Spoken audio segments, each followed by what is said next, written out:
उसी तरह तोते के रूप में भटको। नहीं नहीं, मुझे आजाद करो वरना मैं तुम्हें छोड़ूंगा नहीं। अब तुम मेरा कुछ भी नहीं बिगाड़ सकते।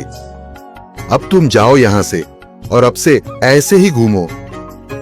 अब तुम्हें पता चलेगा कि दूसरों को दर्द देने में कैसा महसूस होता है। इसके बाद वह राक्षस वहां से उड़ जाता है। मरचू और उसकी पत्नी सीता दोनों खुश हो जाते हैं। मरचू पहले की तरह काम करने लगता है। वह और उसकी पत्नी दोनों खुशी खुशी जिंदगी गुजारने लगते हैं।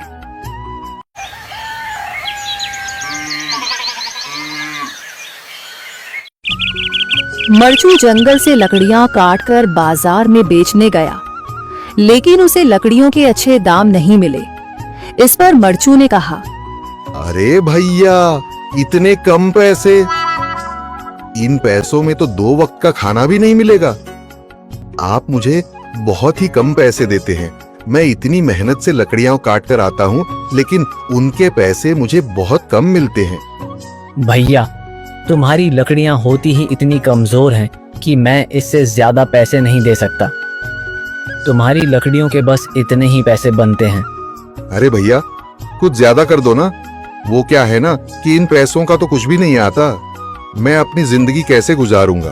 भैया, तुम जाकर अच्छी लकड़ियां लाओ, तभी इन लकड़ियों का अच्छा दाम मिल पाएगा, वरना इन लकड़ियों का तो यही दाम है।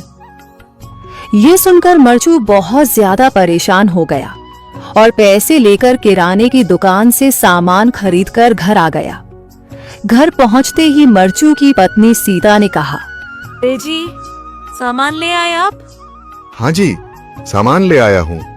सीता के चेहरे पर खुशी छा जाती है, लेकिन जब उसने सामान देखा, जी, इसमें तो बहुत थोड़ा सामान है।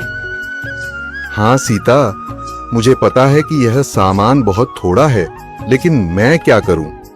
मेरे पास जितने पैसे थे, मैं उतने का ही सामान लेकर आ गया हूँ। इस तरह हमारा गुजारा कैसे हो पाएगा जी? आपको तो पता ही है कि हम कितनी मुश्किलों से गुजारा करते हैं। हाँ हाँ, मुझे पता है, लेकिन मैं कर भी क्या सकता हूँ? मेरे पास इतने पैसे ही नहीं कि हम एक अच्छी जिंदगी गुजार सकें। इतनी मेहनत कर रहा हूँ, लेकिन फिर भी मेहनत का फल नहीं मिल रहा। इतनी मेहनत से अच्छी लकड़ी काट कर आता हूँ, लेकिन मुनासिब दाम नहीं मिलता। मैं तो बहुत परेशान हूँ। क्या करूँ? कहाँ जाऊँ? अरे जी, आप परेशान न हो, आप कोई और काम देख लें। मैंने कई बार काम तलाशने की कोशिश की, पर किसी ने भी मुझे काम नहीं दिया। ये सुनकर सीता भी काफी ज्यादा परेशान हो गई। मरचू से सीता की परेशानी नहीं देखी गई। उसने अपनी पत्नी सीता से कहा, मैं फिर से जंगल की ओर जा रहा हूँ। अरे जी, अभी मत जाइए ना, वैसे भी शाम हो रही है। आप कल चले जाइएगा, अभी मत जाइए। ठीक है, अगर तुम रोक रही हो तो मैं नहीं जाता। मैं कल चला जाऊंगा। इसके बाद मरचू गांव में घूमने के लिए चला गया। तभी उसे एक आदमी मिला और उसने कहा, कहाँ जा रहे हो भैया? और सुनाओ, क्या हाल चाल है? जिंदगी कैसे गुजर रही है? अरे भैया, तुम्हें तो पता है कि लकड़ियां काटकर कैसे गुजारा होता है। हाँ भैया, तुम सही कह रहे हो। और आसपास के जंगलों में अच्छी लकड़ियां भी नहीं है। इसके लिए तो जंगल के अंदर जाना पड़ेगा। पर जंगल के अंदर तो काफी सारे जंगली जानवर होंगे। मुझे बहुत डर लगता है भैया, मैं जंगल में कैसे जाऊंगा? हाँ भैया, जंगली जानवर तो होंगे, लेकिन अच्छी लकड़ियां तो वहीं से ही मिलेंगी।